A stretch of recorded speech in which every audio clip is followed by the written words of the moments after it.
pareng matur tepangaken nami kula Hikmah Isnaini, siswi kelas 11 jurusan Rekayasa Perangkat Lunak saking SMK Negeri 1 Wonosobo.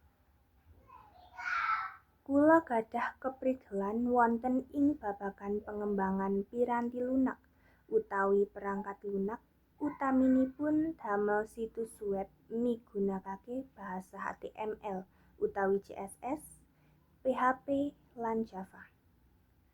Gampil ngertos teknologi enggal lan cepet adaptasi.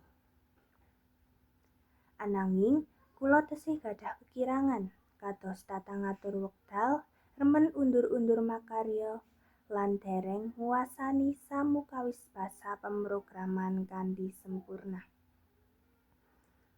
Nanging kula tansah nggadhahi semangat sinau supados saya maju. Kula yakin bilih nilai ingkang paling wigati ing diri kula inggih punika tanggung jawab lan sregep.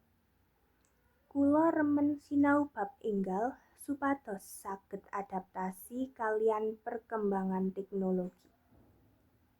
Senajan kadangkala gumantung dhateng internet, kula tetep nyobi sinau bab enggal lan nyobi ngatur wekdal kanthi becik supados proyek-proyek kula saged rampung pas wektunipun.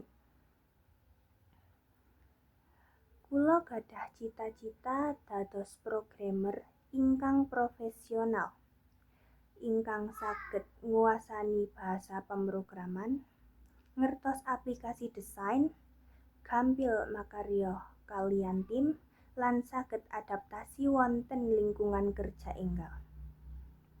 Cekap semanten saking kula, matur nuwun.